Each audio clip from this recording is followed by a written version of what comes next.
tal, amigas y amigos de Fax? Me llegan algunas preguntas y quería verlas con ustedes.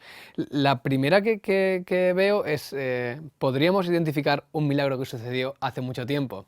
Comentaba un poquito en la charla, ¿verdad?, sobre esto. Está ese mito o esa idea de que los milagros de la antigüedad no se pueden creer porque el testimonio está manchado por la superstición y porque pensaban cosas raras, pero hemos hablado un poquito de esto. No es cierto. Cuando vemos el ejemplo de Moisés o de José o de María, es claramente el hecho de que conocen cómo funciona el mundo natural que dicen, "Uf, algo raro está ocurriendo". Y de nuevo, esa idea de Sagan de que eventos extraordinarios requieren evidencia extraordinaria no es cierta. Requiere la evidencia suficiente o lógica o la que podríamos esperar. La resurrección de Jesús, por ejemplo, esperaríamos encontrar un test de la actividad cerebral de Jesús, ¿no? Porque no estaba existiendo en el momento. ¿Qué esperaríamos? Esperaríamos testimonios claros de diferentes personas en diferentes sitios, en diferentes lenguas, un crecimiento exponencial de la Iglesia, personas que no creían en Él y de repente empiezan a creer en Él. Tenemos evidencias en la historia antigua que apuntan a que cosas extraordinarias estaban ocurriendo. Entonces, ¿podríamos identificar un milagro ocurrido hace tiempo? Creo que sí, si tuviéramos, como digo, las evidencias que podríamos esperar de semejante cosa. En la resurrección de Jesús esperaríamos encontrar, como digo, el crecimiento de la Iglesia, un montón de gente como Pablo o Santiago que no creían en Jesús durante su vida y que sin embargo algo ocurre que transforma por completo su forma de ver a Jesús, su forma de entender la religión, su forma de entender la Iglesia. Esperaríamos entender, por ejemplo, una transformación en los creyentes del momento de cobardes, de que no quieren hablar, a absolutamente enamorados de Jesús, que están dispuestos a morir por Él, a ser crucificados, a ser quemados por defender que la resurrección realmente ocurrió. Por lo cual, creo que sí podemos identificar milagros en el pasado y de nuevo, enfatizaría, creo que deberíamos quitarnos esa idea de que la gente de la antigüedad creía cosas rarísimas, que no pensaban, que no eran como una especie de trogloditas precientíficos. No es cierto. Y de nuevo, el ejemplo de María es la prueba de ello. El ejemplo de José es la prueba de ello. José dice, oye, que estés embarazada significa que has tenido sexo con otro hombre. Lo da por sentado. Es justamente la aparición milagrosa y especial del ángel la que hace que cambie de opinión. Evidentemente él sabe que si hay un bebé, algo está ocurriendo. Por lo cual, de nuevo, la evidencia es la que debería de marcar si algo está ocurriendo o no está ocurriendo. Deberíamos esperar a encontrar una evidencia especial y no tanto extraordinaria, sino la que podríamos esperar. De nuevo, lo que decíamos antes, si me ha tocado la lotería, eso es muy poco probable, pero hay cositas que podrías esperar a encontrar. Podrías esperar a encontrar que tengo un coche mucho mejor que tenía, que llevo un reloj de un montón de dinero o que sencillamente me he comprado una casa espectacular en el último tiempo. Otra pregunta que venía era, ¿cómo identificar un milagro de un evento meramente inusual? Esta pregunta creo que es difícil. Pero si nos acercamos, por ejemplo, a algunos milagros que encontramos en el texto bíblico, hablaba justo con mi amigo Andy aquí en Pontea y me decía una cosa súper interesante. La palabra que el Evangelio de Juan usa es una palabra en griego que es semaion, que es señales. Y esto es súper interesante. Parece que cuando Juan habla de los milagros de Jesús, no está diciendo, oye, que Jesús iba por ahí haciendo una performance, ¿no? Demostrando que era un ser súper espectacular, que lo era. Pero lo que Juan está intentando decir es que lo que Jesús está haciendo es lanzar señales que apuntan a algo más, señales que demuestran que es quien decía ser, señales que demuestran que el Dios relacional de la Biblia es verdad.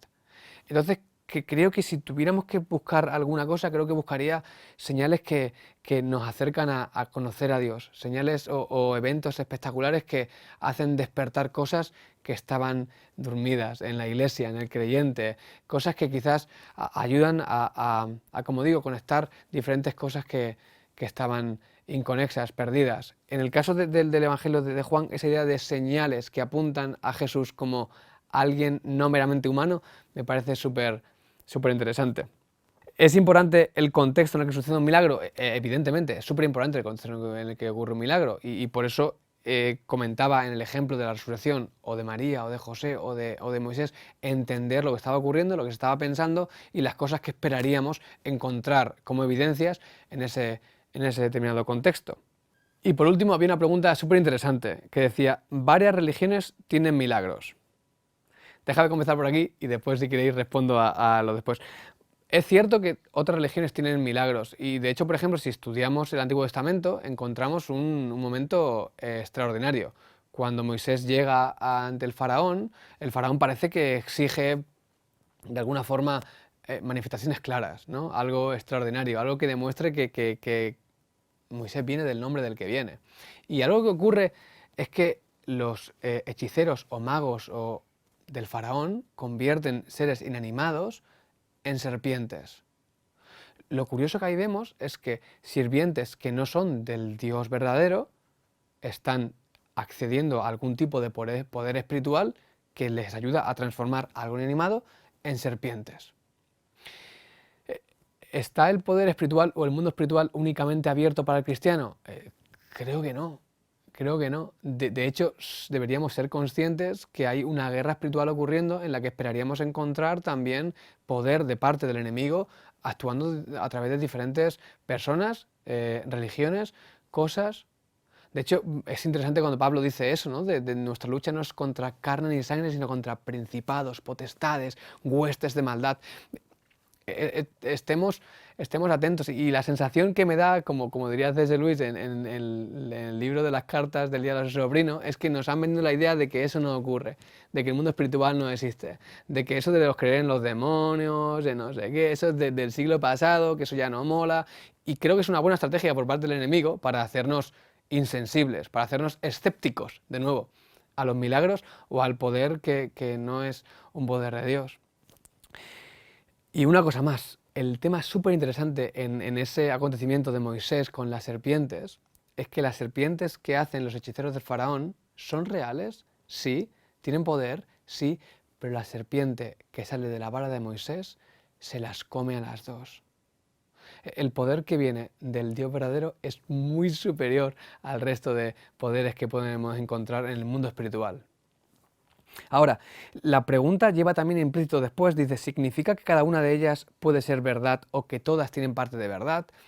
No, yo no confundiría la idea de que ocurran cuestiones espirituales o milagros o milagrosas o conexiones con el mundo espiritual con que todas ellas o cada una de ellas tenga parte de verdad.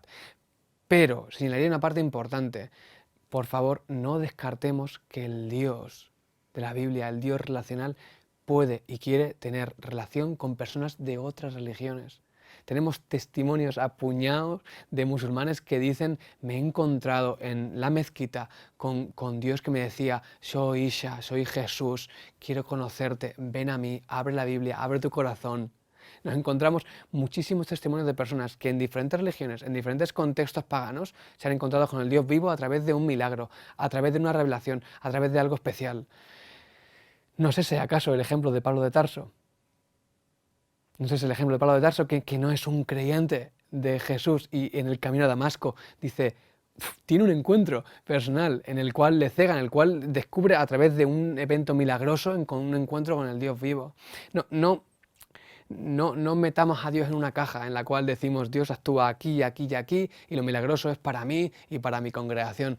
Dios actúa de forma milagrosa para atraer, para llamar, para convencer a personas aquí, allí, en la China y en la religión más rara del mundo mundial.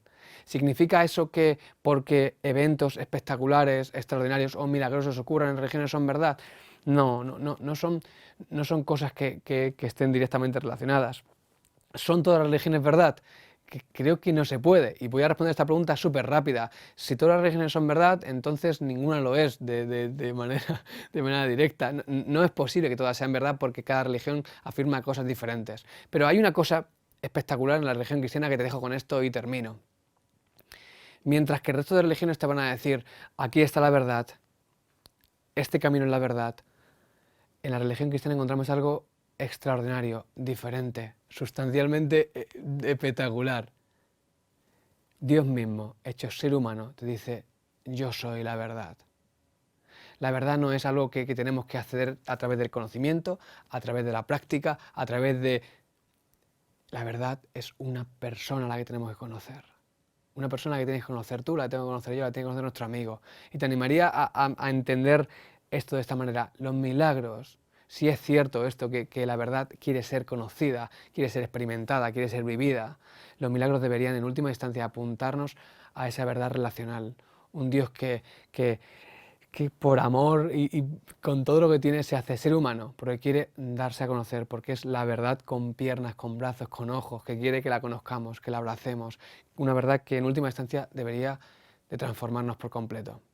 Os mando, como digo, un saludo enorme desde Madrid y espero que este tiempo juntos haya sido de provecho y que Dios os bendiga.